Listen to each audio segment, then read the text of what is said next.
She stood at the edge of the ruined city, her boots crunching on broken glass.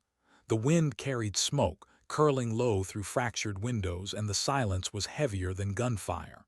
Why was she here, walking among ruins, when everyone else had been ordered to fall back? No one had asked her to stay. No one had told her she had to. But something deeper pulled her forward, something she didn't speak of. Her name was Mara, not the name her file carried, not the rank stamped in cold ink, just Mara. And in this place, where walls had crumbled and families had scattered into dust, that name was all she had left. The ruins told stories in whispers: a child's shoe half buried in ash, a bent cooking pot in the middle of a street charred black, a photograph pressed against a wall, its faces blurred by soot. She crouched, brushing it gently with her glove. The image was gone, but the feeling remained. Someone had lived here, someone who had dreamed, laughed, fought, and lost.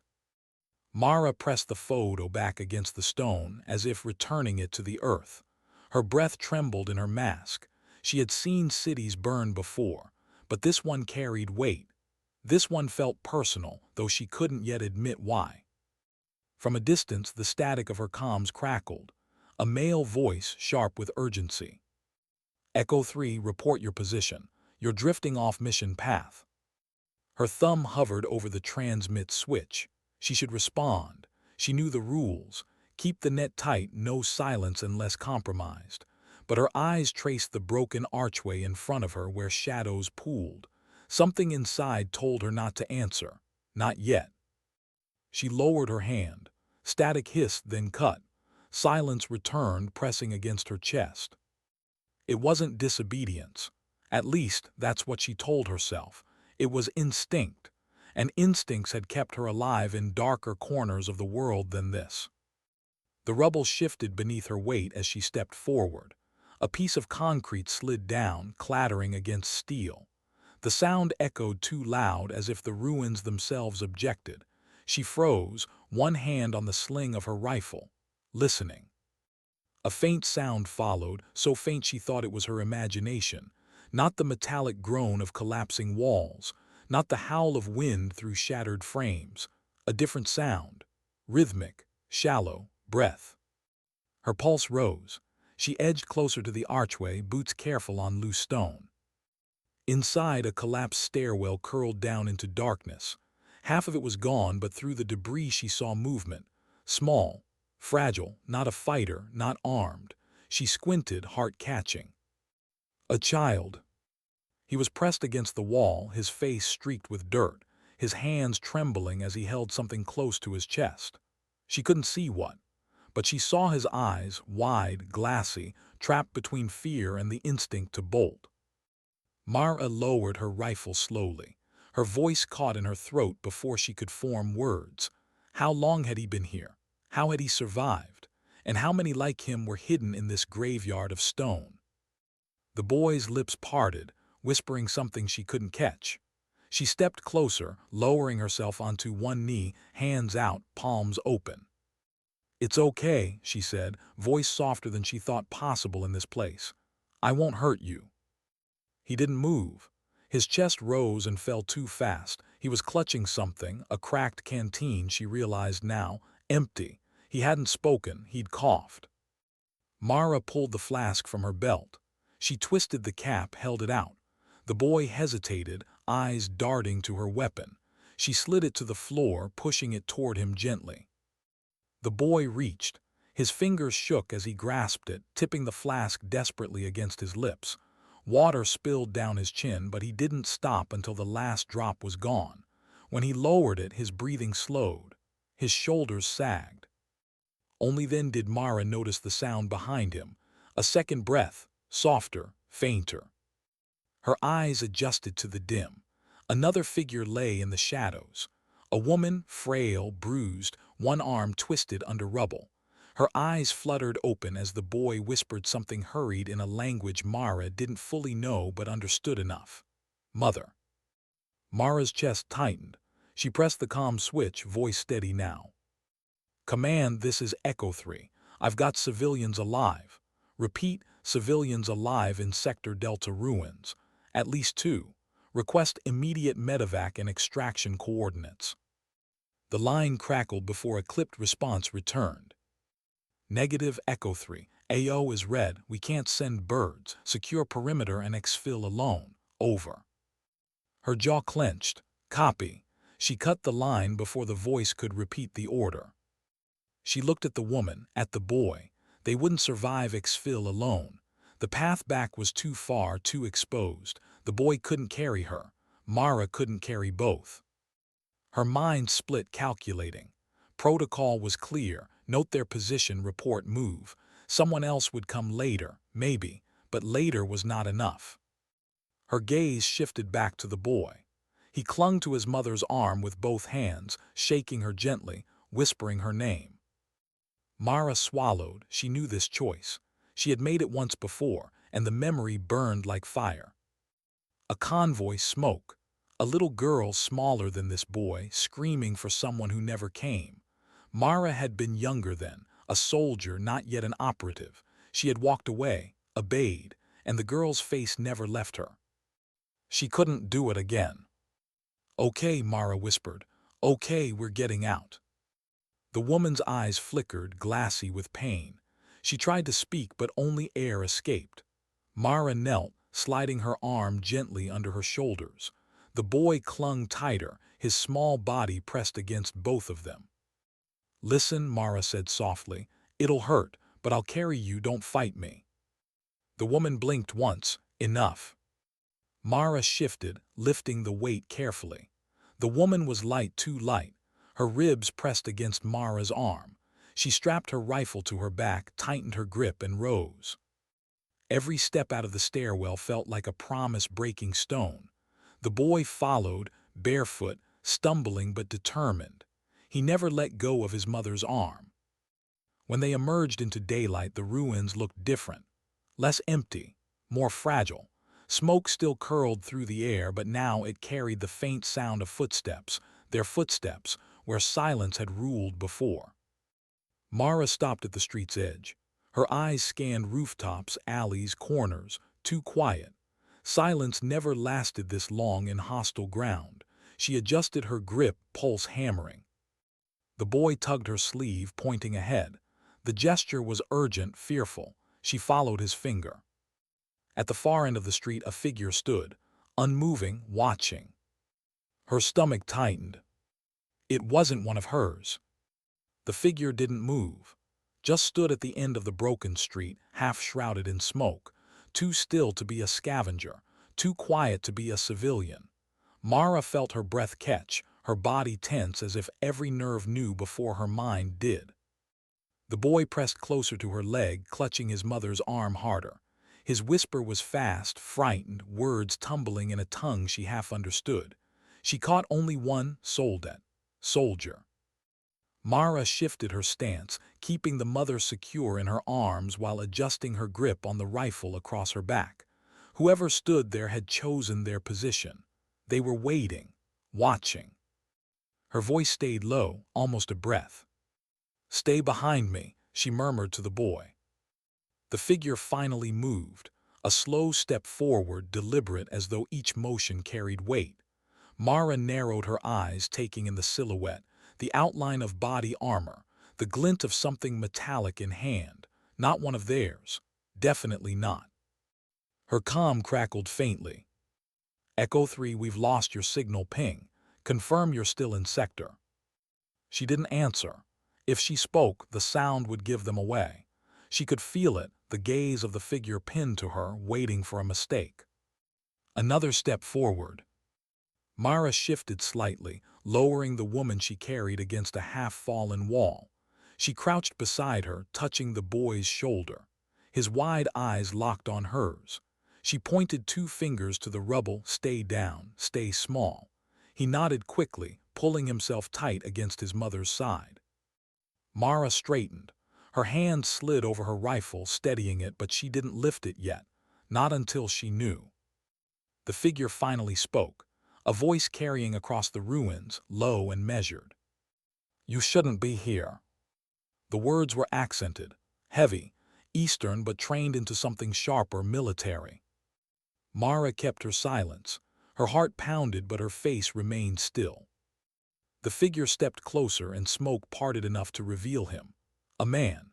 Hardened lines across his face, uniform stripped of insignia. A rifle slung casual in one hand, but casual only in appearance. His eyes stayed locked on her, sharp, evaluating. "You carry more than orders," he said quietly, tilting his head toward the rubble where the boy and his mother hid. "That will slow you. That will kill you." Her grip tightened on her weapon. "Not if I move faster." The faintest hint of a smile touched his lips. Not warmth, calculation. "You are outnumbered, Echo 3. He said her call sign like it was stolen. "Your people don't come this deep, which means you've wandered too far or you've chosen this." Her jaw clenched. She hadn't said her sign on this frequency. Whoever he was, he'd been listening longer than she realized. She took one step forward, closing distance not by much, but enough to show she wasn't prey. "Then you know what happens if I don't walk out." His smile faded. Silence pressed between them. Only the boy's faint cough broke it. Mara's mind raced. She could take the shot. Raise her rifle now ended in seconds. But every calculation spiraled the same way. If he wasn't alone, the gunfire would bring others. And then the boy, the mother, even Mara herself, gone. The man tilted his head, listening to something distant in his earpiece. His eyes flicked back to hers. "They're coming, not for me, for you." Then, without another word, he stepped back into the smoke. His silhouette dissolved, swallowed by ruin and haze until nothing remained. Mara's breath released in a slow, shaking exhale. She hated mysteries like this, enemies who spoke in riddles. She turned back quickly, kneeling beside the boy and his mother. The woman's lips moved faintly, soundless, as though trying to warn her of something. "I know," Mara whispered. "We can't stay." She lifted the woman again, this time faster, firmer. The boy scrambled beside her, his eyes darting to every shadow. The street stretched ahead, twisted by rubble and silence. But silence never lasted here. She could feel it in her bones, the shift in air before a storm. And then it came, the distant thud of boots, not one pair, many. Mara's pulse spiked. She ducked into a crumbling alley, her shoulders scraping stone as she pressed the woman close. The boy squeezed in beside her, trembling but silent now, his fear sharpened into something instinctive. Shadows moved across the street they just crossed. Dark shapes with rifles angled low, scanning. A squad. Mara held her breath, muscles frozen. She counted 6. No insignia, no flags, ghost soldiers like the man before. Their leader raised a hand. The squad froze. He knelt, fingertips brushing the ground where Mara's boot had left faint dust displaced. His head lifted. He looked straight toward the alley. Mara's throat tightened. The boy clung to her arm, his breath shivered. She pressed her hand gently to his chest, a silent plea, "Be still, don't move." The soldier stepped closer, 2 paces, 3. His shadow fell across the entrance of the alley. Mara's mind snapped into calculation. Options dwindling fast. She couldn't fight 6 with a civilian in her arms. She couldn't run blind through rubble with gunfire chasing. She thought of her orders, exfil, alone, survive. She thought of the girl she'd once left behind, the one who screamed until the sound cut off forever. And she knew her decision was already made. Her hand slid slowly toward her belt, not her rifle, a flashbang. The soldier's boot scraped against stone, one more step. He leaned closer, eyes narrowing into the shadow. Mara pulled the pin with a silent twist. 1 second, 2. She tossed it out at his feet. Light burst. Sound cracked like the sky had split. The squad reeled, disoriented, rifles jerking. Mara surged forward, dragging the woman and pulling the boy with her. They ran. Not through the open street, too obvious. She drove them into the broken ribs of a collapsed building, weaving through corridors of shattered beams and half-fallen walls. Every step was fire in her muscles, every corner a gamble. Behind them shouts rose, boots thundered, the hunt was on. Mara's breath came harsh, but her mind stayed sharp. She pushed them deeper into the ruins until she spotted what she needed, an old service tunnel, half-buried, jagged concrete framing its mouth. "In," she ordered softly, guiding the boy. He scrambled, pulling his mother with everything in him. Mara shoved Rubble aside, squeezing them through the gap. She followed last, dragging debris back over the entrance just as shadows spilled into the room behind them. They crouched in the tunnel, darkness wrapping them tight. The boy's breathing was ragged, but he stayed silent. His mother's hand gripped Mara's sleeve weakly, as if anchoring herself to this chance. Mara pressed her ear against the wall, listening. The soldiers swept past, voices clipped and sharp, but none stopped. None searched the tunnel. The echoes faded. Still, Mara didn't move. Minutes dragged in silence. Her mind replayed the man's words. "They're coming, not for me, for you." What did he mean? Who had sent them? And why let her go, only to send wolves in her path? Her hand brushed the boy's shoulder. He flinched, then looked at her. His eyes, wide but steady now, locked onto hers. He whispered one word, barely audible. "Why?" Mara swallowed. He meant why she had stayed, why she had lifted his mother when she could have walked away, why she had risked everything. Her throat tightened with the weight of memory, but she forced a small, quiet answer. "Because no one stayed for me." The boy stared. He didn't understand all the words, but he felt them. His hand tightened around hers, small and trembling but strong in its way. Mara looked down the dark tunnel. She didn't know where it led, only that forward was the only choice left. She adjusted her grip on the woman, nodded to the boy, and stepped into the black. The tunnel stretched longer than Mara expected, a ribcage of cracked concrete and rusted pipes. Water dripped in slow, hollow beats, echoing like a metronome for fear. Each drop marked another second they weren't safe, another second borrowed. Her boots splashed through shallow puddles as she kept the woman balanced in her arms. The boy clung close at her side, his small footsteps scurrying to match her stride. Neither spoke. Only the sound of breathing and dripping water filled the dark. After what felt like half a mile, the tunnel widened into a chamber where ceiling panels had collapsed. Light streamed through from somewhere above, slicing the dark into beams of gold dust. Mara set the woman down gently on a slab of fallen stone, her breath ragged with the strain of carrying her. The boy knelt instantly, brushing his mother's face with desperate hands. His whisper was soft but urgent.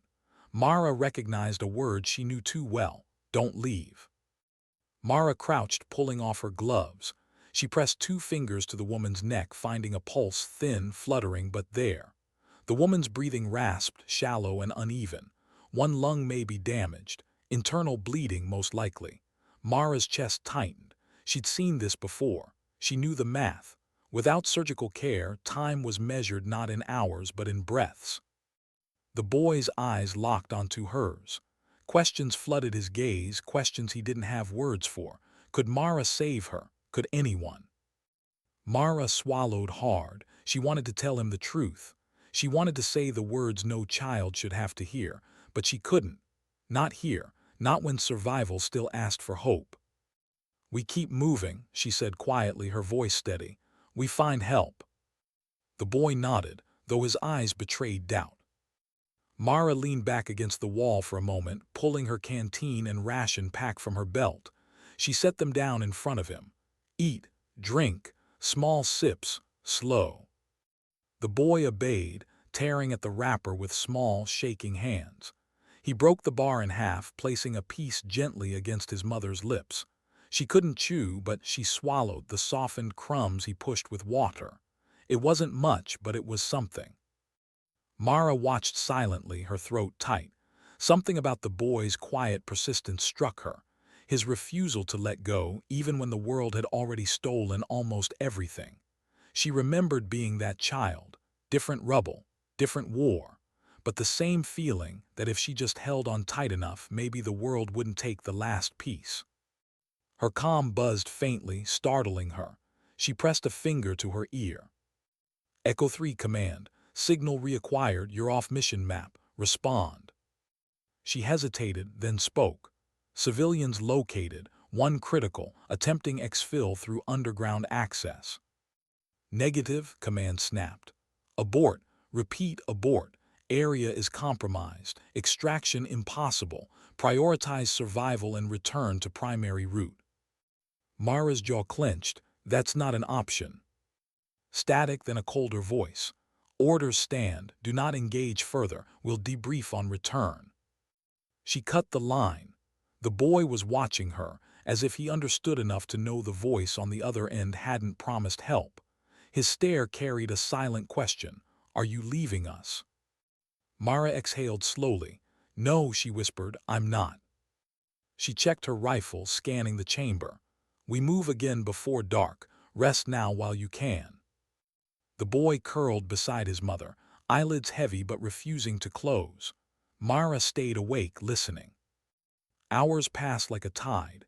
Shadows shifted as the sun dipped beyond the ruins above. Night crept into the tunnel, the kind of night where sound carried farther and silence became dangerous. Mara rose, lifting the woman again. Her arms burned with the effort, but she forced the pain down. The boy rose too, gripping her sleeve tightly. They pressed forward into deeper dark. The tunnel forked. One path sloped downward, thick with stagnant air. The other angled up, faint drafts of night breeze filtering through cracks. Mara chose up, always up, toward air, toward light. But halfway through, her steps froze. A noise. Not water, not wind, voices, muted but close.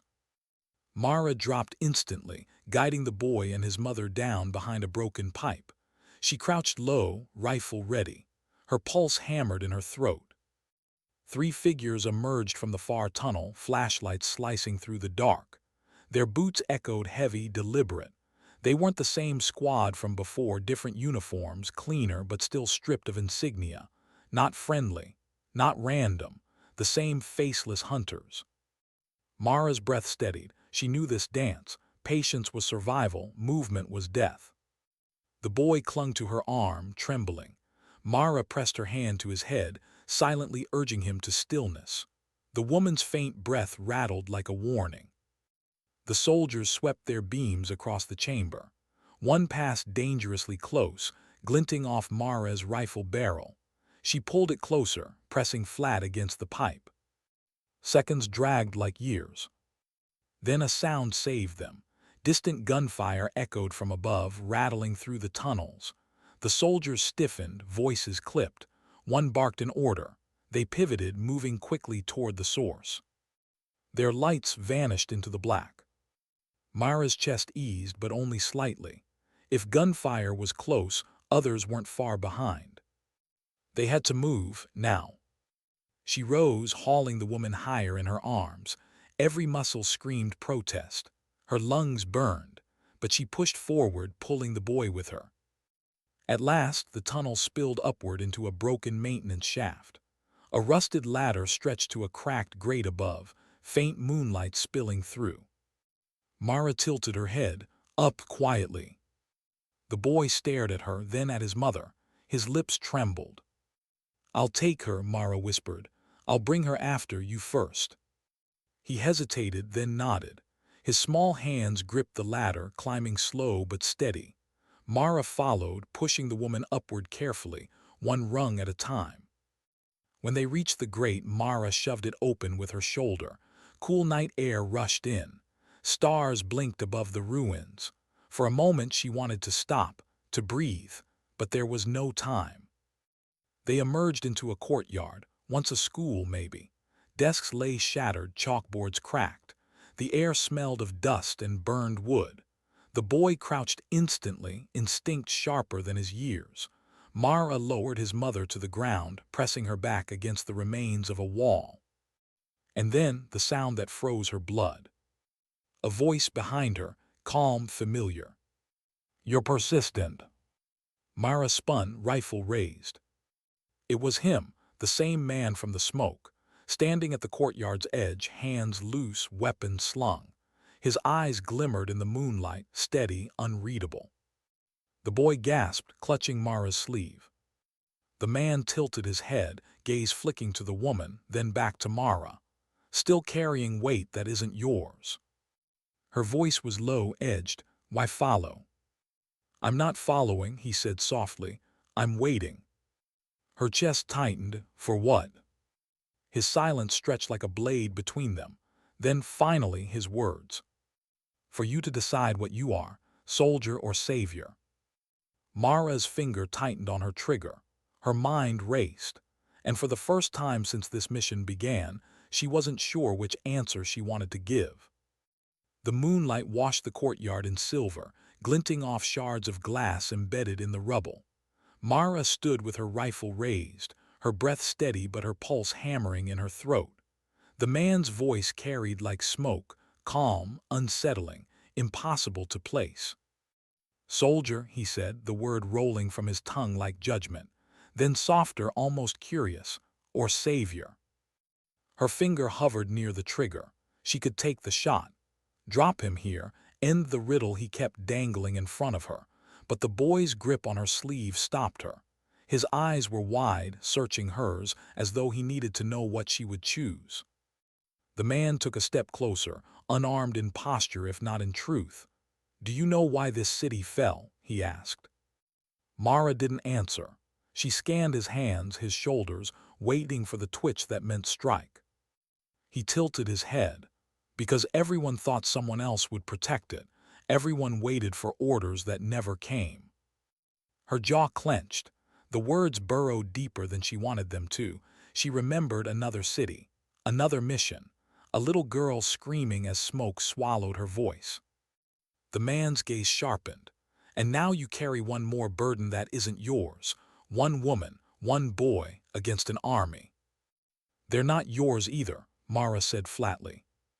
He smiled faintly, not in kindness but in recognition. And yet you chose them. The silence between them thickened. The boy pressed closer to Mara, whispering something in his fractured, frightened tongue. She caught only two words, don't shoot. Her grip loosened, if only slightly.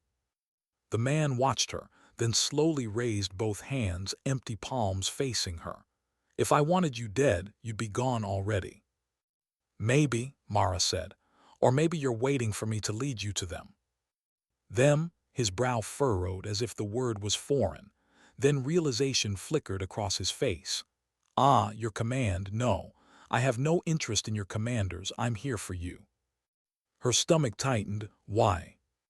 He didn't answer, not directly. His eyes flicked again to the boy and his mother, then back to Mara. Because you haven't decided who you are yet, and men like me, we watch for that. Her throat tightened. What are you? He held her stare, a reminder. Before Mara could reply, the crack of distant gunfire shattered the courtyard's stillness. Not a single shot bursts, controlled, sweeping the night. Soldiers' voices rose, closer now, echoing through the ruins. The boy flinched, pressing against his mother. Mara swung her rifle back toward the sound. When she turned again, the man was gone. Smoke and shadow had swallowed him like before. Her pulse hammered. She wanted to believe he wasn't real, but the weight of his words clung too heavy for a ghost. Move, she whispered. She hoisted the woman into her arms again, every muscle in her back screaming. The boy scurried at her side as they slipped into the far side of the courtyard, weaving through collapsed doorways and fractured halls. The ruins here were quieter. Once classrooms, now graves of plaster and chalk. Blackboards still bore faint lessons half erased, words no one would ever finish reading. Mara's boots crunched on broken pencils, crushed under centuries of silence. She felt the boy's gaze on her. He wasn't speaking, but his eyes asked everything. Where are we going? Will my mother live? Will I? Will you? Mara didn't answer because she didn't know. They reached a stairwell, its top blown open to the night sky. She climbed carefully, the boy steady at her side. At the top, the city stretched beneath them, rooftops jagged like broken teeth, fires glowing faint in the distance. The wind carried the smell of fuel and stone, heavy and choking. Her calm hissed, Echo 3 command status. Mara's lips parted, then shut again. If she answered, she'd have to admit where she was, admit she hadn't followed orders, admit she was still dragging weight she wasn't supposed to. She pressed a finger to the comm, then switched it off. Silence. The boy touched her arm, pulling her back. He pointed toward a faint light flickering several blocks away. Not fire, steady, controlled. A lantern. Mara's breath caught. Someone alive, someone hiding. She weighed the risk. Could be civilians, could be bait, but every path was risk now, and the boy's eyes lit with something she hadn't seen in him yet. Hope. She nodded once. We go. The descent was harder. Streets carried the echo of patrols, boots thudding in patterns that hunted without mercy. Mara moved in shadows, pausing with each sound, every step a calculation. The boy mimicked her instinctively, silent, quick. The mother clung weakly to consciousness, her breaths ragged. At last they reached the building. The lantern flickered from a basement window, faint but clear. Mara crouched, peering in. Her breath stilled. Inside, 3 figures huddled. Civilians, faces hollow, clothes tattered. A man cradled a child younger than the boy. An older woman pressed a hand over her mouth, stifling coughs. They weren't soldiers. They weren't bait. They were survivors. Mara tapped the glass gently. The figures stiffened, eyes wide with fear. She held up one hand, slow, steady, showing empty palm. Then she pointed to the boy and his mother. The man inside hesitated, then nodded. She forced the window open, ushering the boy in first, then carefully slid the woman inside. Mara climbed through last, landing soft, rifle ready until the silence assured her safety. The room smelled of damp earth and candle wax. The survivors stared at her like she was both salvation and threat. The man finally spoke, voice rough with thirst. American. Mara nodded once. The older woman whispered rapidly in their language, clutching her chest. Mara caught fragments: fear, soldiers, night. The boy responded, words tumbling too fast for Mara to follow, but his voice carried something she hadn't heard before. Relief. The man gestured for her to sit. She lowered the woman onto a pile of blankets, checking her pulse again. Weaker now, the end creeping closer. Mara's chest tightened. The boy knelt beside her, his small hand gripping hers. His eyes begged the question again. Can you save her? Mara closed her eyes. She remembered the little girl from years ago, remembered turning her back when orders told her to, remembered the silence that followed. Not again. I'll try, she whispered. She pulled her field kit, hands working quick, efficient. Bandages, clotting agent, pressure wraps. It wasn't surgery, it wasn't enough, but it was something. The woman winced, a faint cry slipping past her lips. The boy leaned closer, whispering to her. Mara didn't understand the words, but she understood the tone. Love, desperation, a plea for her to hold on. Mara's own hands shook as she tied the final wrap. She pressed her palms together, forcing the tremor out. The man touched her shoulder. His eyes were tired but grateful.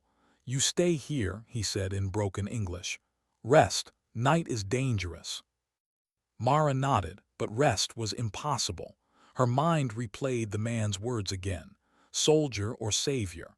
The weight of it pressed against her ribs, as heavy as the woman she carried. Outside, the night wind howled through broken windows. Somewhere far, gunfire cracked again. And Mara wondered, not for the first time, if she was saving them or only delaying the inevitable. The basement air was thick, damp, heavy with the smell of mold and bodies pressed too close. The lantern flickered, casting restless shadows on cracked stone walls.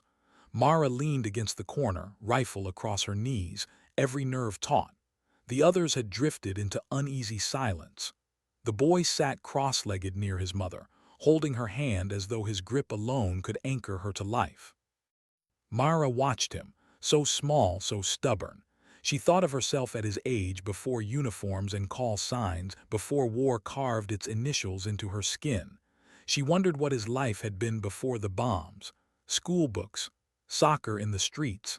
Did he laugh once? The mother stirred, coughing weakly. The boy bent close, whispering again.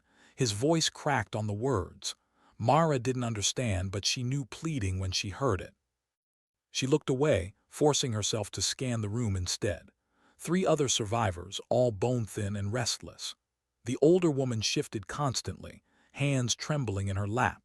The man, gray in his beard, eyes hollow, sat guard at the stairs with a rusted pipe across his knees. They glanced at Mara when they thought she wasn't looking. Not with trust, but with the sharp, fearful hope that strangers carry when they need someone to be more than human. Mara had seen that look before. She hated it. The man finally spoke. His English was jagged but enough. They come, soldiers patrol every night. Mara's jaw flexed. How close? Sometimes street, sometimes door. His eyes shifted to the boy's mother. We hide, pray. Pray. The words scraped against her. She remembered voices like his in other cities, other basements. Whispered prayers drowned out by gunfire. Pray all you want, Mara said quietly, but prayers don't stop bullets. The man met her gaze for a long moment, then dropped his eyes. He didn't argue. He didn't need to. Mara closed her own eyes just for a breath. She hadn't slept in nearly 2 days.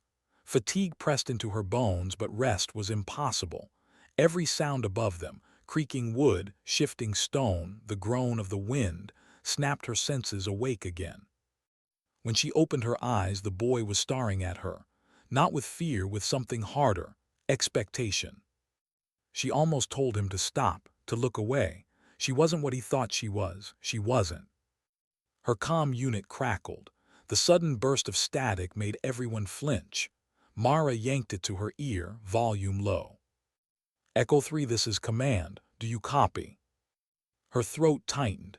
For hours she had ignored them, but silence wouldn't last forever.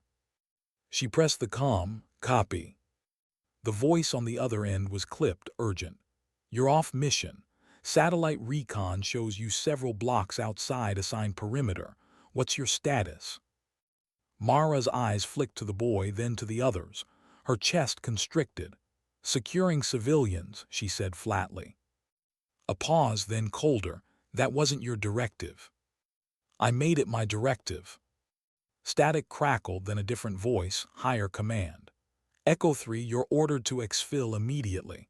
Repeat. Abandoned civilians return to extraction coordinates. That city is lost. The words slammed into her. She had heard them before, years ago in another burning street. Extraction, abandon, lost. The boy's mother coughed again, blood staining her lips. The boy's grip tightened on her hand. His eyes never left Mara. Negative, Mara said, voice steady. I stay with them. The channel went dead. For a long moment, silence swallowed the room. Only the lantern hissed, its light trembling.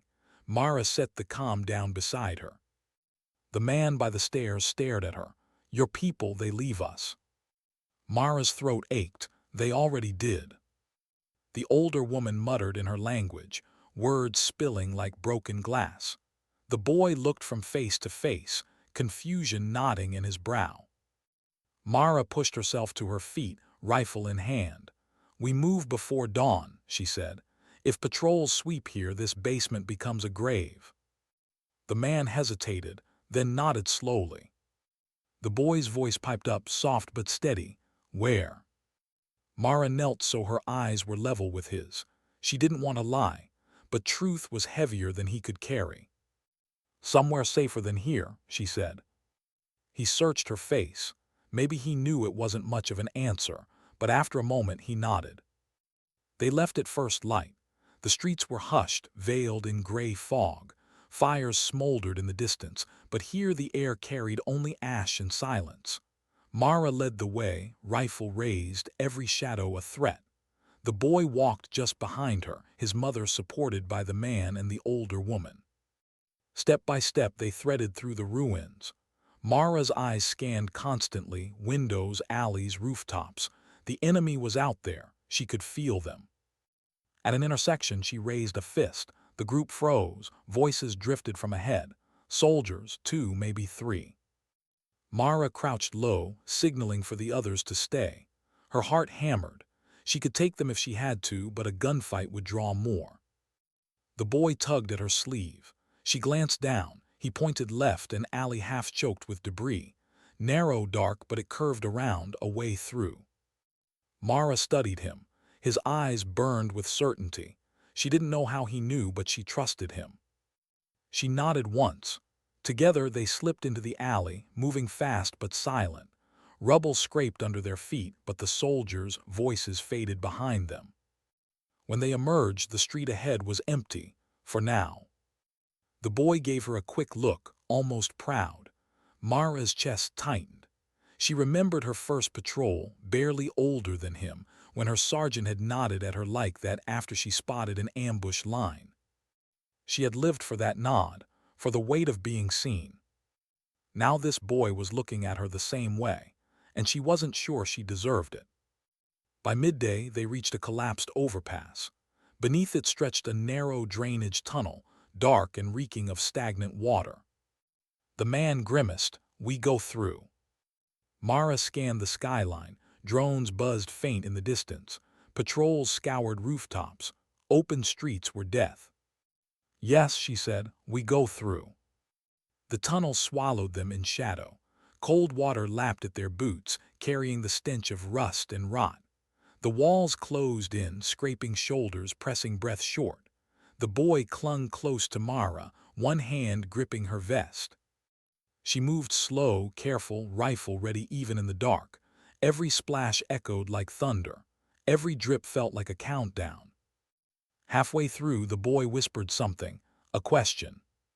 Mara tilted her head. "Say it again." His voice was small, trembling. "You lose family too." The words struck harder than bullets. Mara's steps faltered. Memory slammed into her. A girl's scream, smoke blotting the sky, her own arms empty as she ran.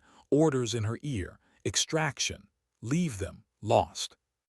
Her throat closed. She couldn't answer. Not here, not now. The boy's hand squeezed hers. She realized she was shaking. Finally, she forced words past her lips. "Yes." Just one word. "Enough." The boy nodded, silent. His grip didn't loosen. They emerged into blinding daylight. The city stretched ahead, fractured and endless. But in the distance, beyond the smog and ruin, Mara saw it. A spire of steel still standing, half broken but tall. The embassy tower. If any place still had communication arrays, still had supplies, it was there. Mara felt the decision settle into her chest. She didn't tell the others yet. She only raised her rifle and kept walking. Behind her, the boy followed without question. His mother leaned weakly on the others, her breath shallow. Every step looked like it might be her last. And Mara knew this wasn't about orders anymore, wasn't about mission. It was about whether she could carry them far enough, whether she could make her past mean something more than ghosts. The weight of choice pressed on her like armor and chain in one. And still she walked. The embassy tower glimmered in the distance, jagged and broken, but still standing like a defiant finger thrust at the sky. Between it and Mara stretched a labyrinth of shattered streets and skeletal buildings. Every step toward it was a gamble. The boy walked at her side, one hand always brushing her sleeve, as if her presence kept him tethered. His mother stumbled behind, half carried by the older woman. The man brought up the rear, pipe in hand, eyes flicking nervously at every rooftop. They moved in silence. Even their breath felt too loud. Above, a drone buzzed faint, a metallic insect scanning rubble for heat signatures. Mara pulled the boy against a crumbled wall, crouching low until the sound drifted away. Only then did she let him move. Her throat was dry. Her rifle felt heavier than it should. She counted every heartbeat, every corner turned. They had made it this far, but the city was alive, tightening around them. At one intersection they froze. A patrol emerged, 4 soldiers, rifles slung, boots crunching glass. Their faces were hidden behind masks, but their movements were casual, too casual. The kind of men who thought the city was theirs already. Mara pressed a finger to her lips. The survivors melted against the wall, trying to disappear.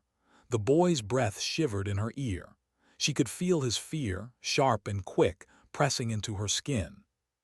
She waited. The soldiers stopped just meters away, laughing at something she couldn't hear. One lit a cigarette. The smoke curled upward, gray against gray. Mara's finger hovered near her trigger. One wrong move and she'd have to kill them, but killing them would bring more. The boy's hand squeezed hers. She glanced down. His eyes were wide, locked on something behind the soldiers. A shadow. At first she thought it was part of the rubble, but then it shifted. A figure barely visible between beams of concrete, standing still, watching. Her chest constricted. It was him, the soldier, the one who had stood at the end of the street days before, the ghost who lingered but never approached. Now he was closer, and his eyes, though hidden in shadow, were fixed on her. Not the boy, not the survivors, her. One of the enemy soldiers flicked his cigarette away. The group turned down another street, laughter fading. Silence returned. But the shadow remained. Mara raised her rifle slowly, aiming into the gloom. Her voice was low, steady. "You want to follow me? Step out." The survivors shifted behind her. The boy clung tighter, his voice trembling. Who is it?" The shadow didn't move. Seconds stretched. The boy's mother coughed weakly. The sound echoed too loud. Mara tightened her grip, ready. And then the figure turned, slipping deeper into the ruins, vanishing without sound. Mara's pulse thundered. She wanted to chase, to demand answers, but the boy tugged her sleeve again, urgent. "We go," he whispered. She nodded, throat dry. "We go." By dusk, they reached the embassy perimeter. What had once been a shining plaza was now a crater of debris, vehicles burned and overturned. The tower itself loomed overhead, windows shattered, one side caved in. But higher up, satellite dishes still jutted against the sky, stubborn and unbroken. If she could reach them, she could signal, call medevac, supplies, something. The survivors looked to her, weary and hollow-eyed. Mara studied the tower. Every instinct screamed it wouldn't be empty. No ruin this large stayed unclaimed. She moved first, slipping through the wreckage. The boy followed without question. Inside, the air was cooler, dust floating in pale shafts of light. Broken furniture littered the lobby, papers scattered like snow. Each step echoed. Mara raised her hand. "Stop, listen." At first nothing, then faint, a click, a bootstep on glass. She dropped low, signaling the others to crouch. Her rifle swept the room. Shadows shifted between pillars.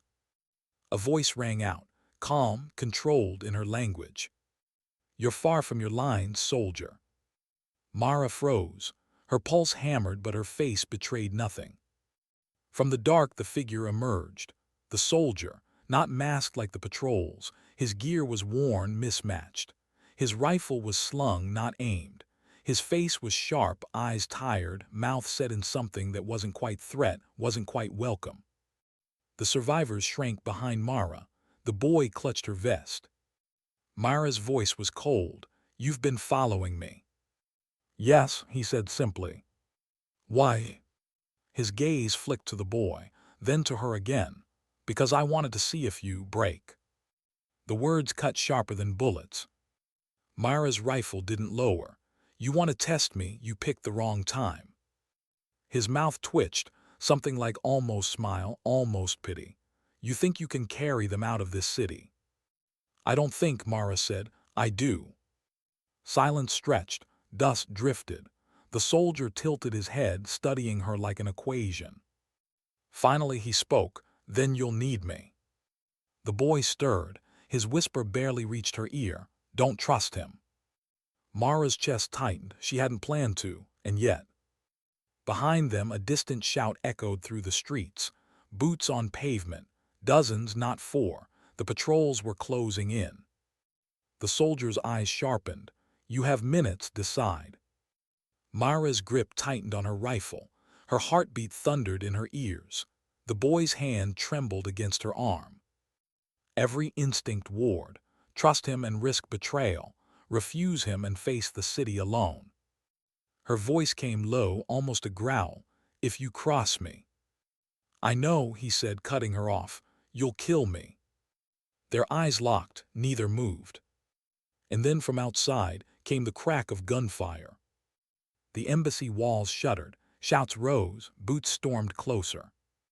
The soldier shifted, rifle sliding into his hands. Time up. Mara raised her own weapon. The boy pressed against her side, whispering again, desperate this time. What do we do? Mara's breath caught. She looked at the boy, at his mother, at the tower rising above them. And she made her choice. Gunfire rattled the embassy walls, sharp bursts echoing through broken glass. Dust showered down from the ceiling, coating the survivors crouched in the lobby. The boy pressed against Mara's side, trembling but silent. His mother wheezed shallow breaths, every cough a knife in the quiet between shots. Mara scanned the shadows, finger steady on her rifle. The soldier, her shadow turned flesh, stood opposite, his stance calm, eyes sharp. He didn't flinch when bullets struck stone inches from his head. He simply adjusted his grip as if waiting. Mara hated that calm. Upstairs, she whispered to the others. She pointed to the stairwell that curled upward into darkness. Move now. The man nodded, helping the older woman lift the boy's mother. Their steps were hurried but quiet. The boy stayed glued to Mara's side. She nudged him gently toward the stairs. Go. He hesitated, eyes wide. You. I'm right behind you. He searched her face for proof. She gave him a short nod. Only then did he climb after the others. Mara turned back just as the soldier moved.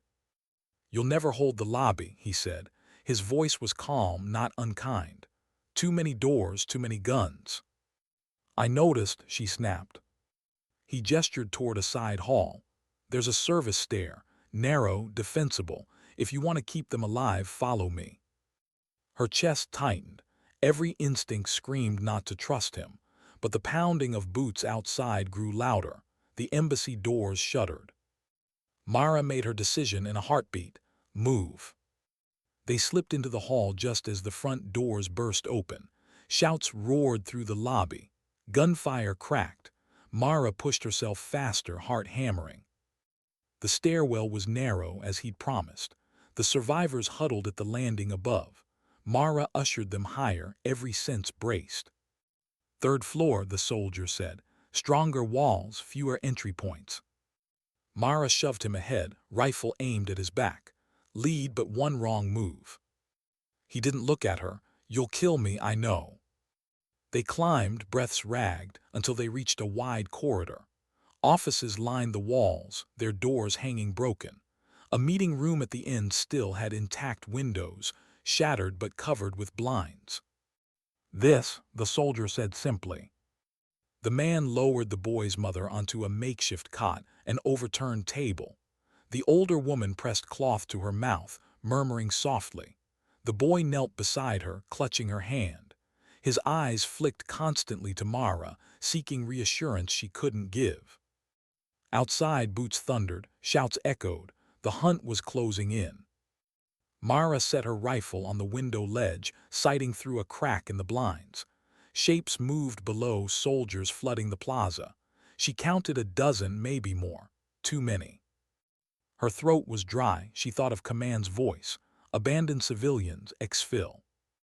Her jaw locked. She steadied her aim. The soldier crouched beside her, scanning with his own rifle. You can't win this. Watch me. He didn't argue. He simply raised his weapon. The first shots cracked through the blinds. 2 soldiers dropped in the plaza, their bodies twisting hard into the dust. Shouts erupted. The rest scattered, taking cover. Mara fired again. Her breath steadied, her focus narrowing until only the rifle, the target, and the trigger existed. One fell, then another. But then return fire erupted, hammering the embassy walls. Windows shattered. Shards rained across the floor. The boy yelped, diving under the table. Mara forced herself not to look back. "Ammo," the soldier muttered. She shoved a mag into his hand without hesitation, then froze. Why? Why trust him with her lifeline? He noticed. His eyes flicked to hers, a ghost of something unreadable passing between them. Bullets chewed stone inches from her head. Mara ducked, heart racing. Her mind betrayed her with memory. Another building, another firefight, smoke choking the halls. A child crying, voice breaking. Her squad pulling out, her sergeant's hand gripping her arm. "Orders, Mara, we leave, now." She had obeyed, she had left, and the crying had stopped. Her chest heaved. She forced herself back to the window, firing blind to push the memory down. The soldier's voice cut through the gunfire. Calm, unshaken, "You left someone once." Mara's blood froze. She turned to him, fury burning.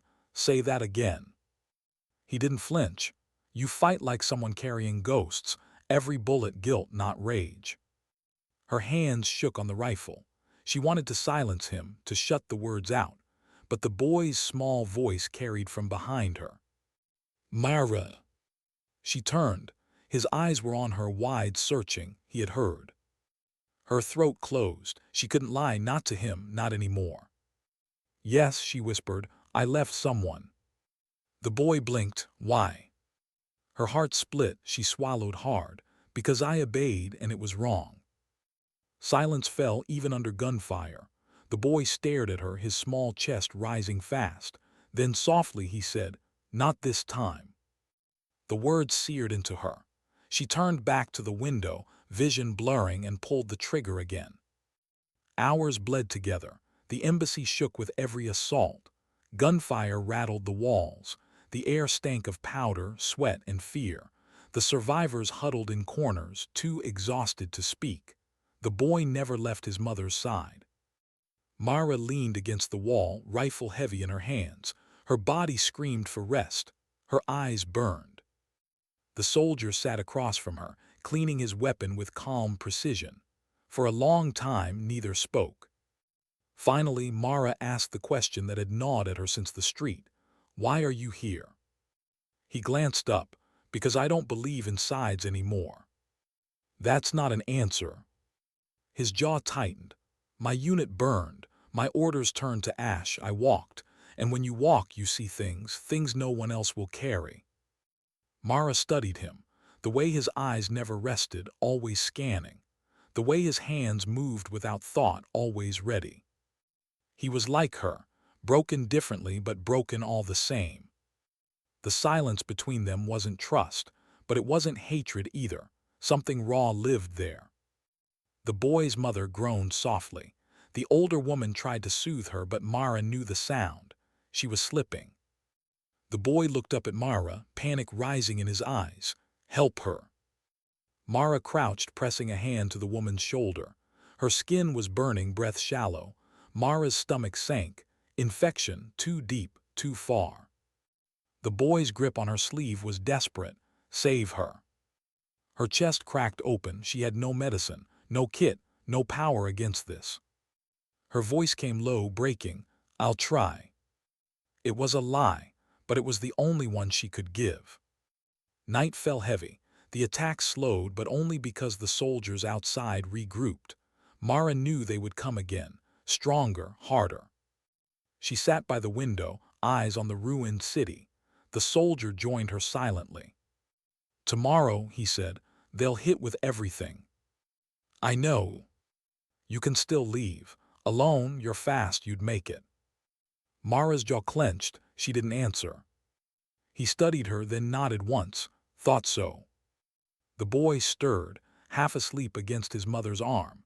In the dim light, his face was fragile, almost peaceful. Mara watched him breathe, and in that moment she made a vow. Whatever tomorrow brought, bullets, fire, death, she would not walk away again.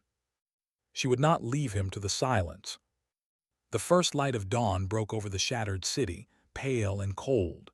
Smoke drifted through the streets, curling like ghosts.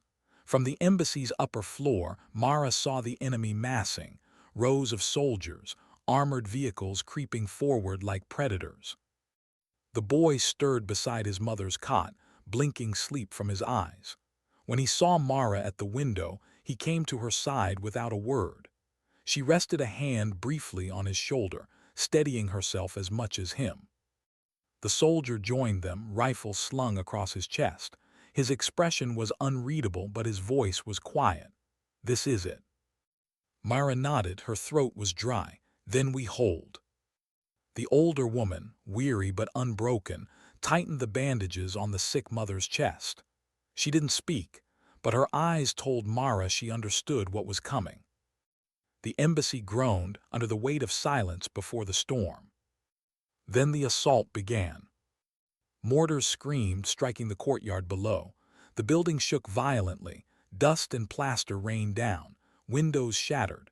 Shouts rose as soldiers charged. Myra pulled the boy down behind cover. "Stay low, don't move until I say." He nodded, eyes wide, but his jaw clenched with stubborn courage. Gunfire roared. The embassy's walls lit with muzzle flashes. Mara and the soldier fought side by side, their rifles hammering back wave after wave. Every shot tore through Mara's arms, every recoil rattled her bones, but she did not stop. She couldn't. Through smoke and fire, she caught glimpses of the boy's face, watching her, believing in her. And she remembered the child she'd abandoned once before, the silence that had followed. Not this time. The first breach came fast. Soldiers stormed through the lower hall, boots pounding, voices echoing. Mara and the soldier fell back toward the stairwell, laying fire with brutal precision. Bodies dropped. The air stank of blood and cordite. The boy clutched the older woman's hand, dragging her behind cover. Mara shouted at them, "Stay back." The soldier's voice cut through the chaos. Calm, absolute. "They'll overwhelm us." Mara gritted her teeth. "Then we make them pay." He gave a sharp nod, as if that was the only answer he'd expected. The stairwell thundered with boots. Grenades clattered. Mara yanked the boy down as the blasts tore chunks from the walls. Pain screamed in her ears, but she forced herself up, firing into the dust and smoke. The soldier moved like a phantom, every shot placed, every motion economical. They fought as if they'd trained together, though they hadn't. Still the tide surged. The boy's mother stirred weakly on her cot, groaning. The sound pulled Mara's heart taut. She couldn't let her die here, not like this, not in silence. Her rifle clicked empty. She reached for another mag, nothing left. Her stomach dropped. The soldier tossed her one without looking. She slammed it in, nodding once. Then his voice cut low, "Roof access, last chance." Mara's gut twisted. A roof meant exposure. A roof meant running. But it also meant airlift, if anyone was listening, if command still had eyes. The boy looked up at her. "Mara." His trust was a weight heavier than her rifle. She turned to the soldier. "We get them to the roof. We hold until extraction." "And if there's no extraction?" His eyes bored into hers. "Then we hold anyway." The climb was chaos. Mara led the survivors through smoke-choked halls, the soldier covering the rear with unrelenting fire. Shouts echoed behind them, closer and closer. At the final door, Mara kicked it open. Dawn burst across the rooftop, blinding after the dark. The city sprawled in ruin below, but the sky was open, vast. The boy gasped, clutching her hand. Mara pulled him behind a ventilation unit, laying her rifle across the top. "Stay with her," she told the older woman, nodding to the boy's mother. "Do not move." The soldier emerged last, slamming the door shut and jamming it with debris. He met Mara's eyes once. Minutes, no more. They set their rifles on the roof's edge and opened fire. The plaza below erupted with chaos as soldiers tried to rush the stairs, bullets tearing the air. Mara fought until her vision blurred. Sweat stung her eyes, every muscle burned. A helicopter's distant thrum cut through the gunfire. Mara froze, her heart leapt. She looked skyward. There, tiny against the dawn, a shape approached, growing larger. The boy saw it too, his voice cracked with hope. "They're coming." Mara's chest swelled, but the soldier's voice snapped hard. "Not rescue, gunship." Her blood ran cold. The aircraft closed fast, its nose guns already glowing. "Down!" Mara screamed, dragging the boy flat as the gunship raked the roof. Bullets shredded vents, walls, stone. The air became fire and thunder.